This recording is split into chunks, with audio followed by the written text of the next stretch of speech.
Doctor ನಾವು ಆಗಲೇ medicines ಬಗ್ಗೆ ಟ್ಯಾಬ್ಲೆಟ್ ಬಗ್ಗೆ ಮಾತನಾಡ್ತಿದ್ವಿ. ಸೊ ತುಂಬ ಮನೇಲಿದೆ, ಅಂದರೆ ಈ ಪೀರಿಯಡ್ಸ್ ಟೈಮಲ್ಲಿ ಪೇಯ್ನಿಗೆ ಟ್ಯಾಬ್ಲೆಟ್ ತೊಗೊತೀವಿ, ಮಕ್ಕಳಾಗಲ್ಲ ತೊಗೊಳ್ಬೇಡಿ, ಸೈಡ್ ಎಫೆಕ್ಟ್ಸ್ ಇರುತ್ತೆ ತೊಗೊಳ್ಬೇಡಿ ಅಂತ ಹೇಳ್ತಾರೆ.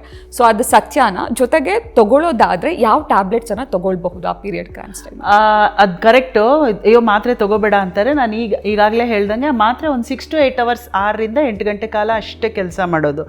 ಆದ್ದರಿಂದ ಎಷ್ಟು ಅನೇಕ ಹೆಣ್ಮಕ್ಳು ಕೆಲಸಕ್ಕೆ ಹೋಗಬೇಕಾಗಿರುತ್ತೆ ಅಥವಾ ಈವನ್ ವರ್ಕ್ ಫ್ರಮ್ ಹೋಮ್ ಆಗಬೇಕಾಗಿರುತ್ತೆ, ಅವ್ರಿಗೆ ಮಾಡೋಕ್ಕೆ ಆಗಲ್ಲ ಅಂತ ಹೇಳಿದರೆ ನನ್ನ ಪ್ರಕಾರ ಅದು ನೋವು ತಡ್ಕೊಂಡು ಇರೋದು ಸರಿಯಲ್ಲ. ಆದ್ದರಿಂದ ಒಂದು ಮಾತ್ರೆ ತೊಗೋಬೋದು. ಅನೇಕ ಮಾತ್ರೆಗಳಿದೆ, ಒಬ್ರಿಗೆ ಸೆಟ್ ಆಗೋದು ಇನ್ನೊಬ್ರಿಗೆ ಸೆಟ್ ಆಗದೆ ಇರ್ಬೋದು.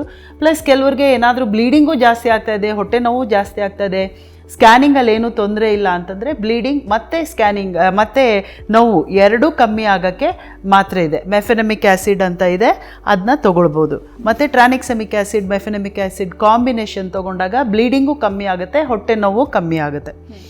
ಈಗ ಋತುಚಕ್ರದ ಸಂದರ್ಭದಲ್ಲಿ ಈಗ ಪೇಯ್ನ್ ಜಾಸ್ತಿ ಆಗ್ತದೆ, ಅತಿಯಾದ ನೋವು ಕಾಣಿಸ್ಕೊಳ್ತಾ ಇದೆ ಅಂದರೆ ಅದರಿಂದ ನಮ್ಗೆ ಏನಾದರೂ ಸಮಸ್ಯೆ ಆಗಿದೆ ಅಥವಾ ಅದರಿಂದ ಯಾವ್ದಾದ್ರು ಹೆಲ್ತ್ ಇಶ್ಯೂ ಇದೆ ಅಂತ ನಮಗೆ ಗೊತ್ತಾಗೋದು ಯಾವಾಗ? ಕೇವಲ ನೋವು ಒಂದೇ ನಮಗೆ ಲಕ್ಷಣಗಳಾಗುತ್ತಾ, ಹೇಗೆ? ಈಗ ಫೈಬ್ರಾಯ್ಡ್ ನನ್ನ ಗಡ್ಡೆಯಿಂದ ಒಂದೊಂದೇ ತೊಗೊಂಡ್ರೆ, ಫೈಬ್ರಾಯ್ಡ್ ಅಂದರೆ ಗರ್ಭಕೋಶದಲ್ಲಿ ಗಡ್ಡೆ ಇದ್ದಾಗ ತುಂಬ ಹೊಟ್ಟೆ ನೋವು ಬರೋದು ಅಥವಾ ಮಕ್ಕಳ ಅದಕ್ಕೆ ತೊಂದರೆ ಆಗಿರಬಹುದು, ಬ್ಲೀಡಿಂಗ್ ಜಾಸ್ತಿ ಆಗ್ಬೋದು, ಆ ಥರ ಆಗ್ಬೋದು. ಸಿಮಿಲರ್ಲಿ ಎಂಡೋಮೆಟ್ರಿಯೋಸಿಸ್ ಅನ್ನೋದು ನಾವು ಹಿಸ್ಟ್ರಿ ಅಂದರೆ ಪೇಷಂಟ್ನ ಕೇಳಿದಾಗ ಅವ್ರು ಹೇಳಿದಾಗ ಗೊತ್ತಾಗುತ್ತೆ ವಿನಃ ನಾವು ಲ್ಯಾಪ್ರೋಸ್ಕೋಪಿ ಮಾಡೋವರೆಗೂ ಒಳಗಡೆ ಎಂಡೋಮೆಟ್ರಿಯೋಸಿಸ್ ಒಳಗಡೆನೂ ರಕ್ತ ಹೋಗ್ತಿದೆಯಾ ಅಂತ ನಮಗೆ ಗೊತ್ತಾಗೋದಿಲ್ಲ. ಅಂಥವ್ರಿಗೆ ತುಂಬ ಹೊಟ್ಟೆ ನೋವು 2ನೇ ದಿವಸ 3ನೇ ದಿವಸ, ಆಮೇಲೆ ಮೋಷನ್ ಮಾಡೋಕ್ಕೆ ತೊಂದರೆ ಆಗುತ್ತೆ, ಯಾವಾಗಲೂ ಸುಸ್ತಾಗಿರುತ್ತೆ, ಆ ಥರ ಎಲ್ಲ ಸಿಮ್ಟಮ್ಸು. ಆಮೇಲೆ ಬ್ಲೀಡಿಂಗ್ ಜಾಸ್ತಿ ಹೋಗೋದು ಅದೆಲ್ಲನೂ ಎಂಡೋಮೆಟ್ರಿಯೋಸಿಸಲ್ಲಿ ಇರುತ್ತೆ. ಅಡಿನೋಮೈಸಿಸಲ್ಲೂ ಇರುತ್ತೆ.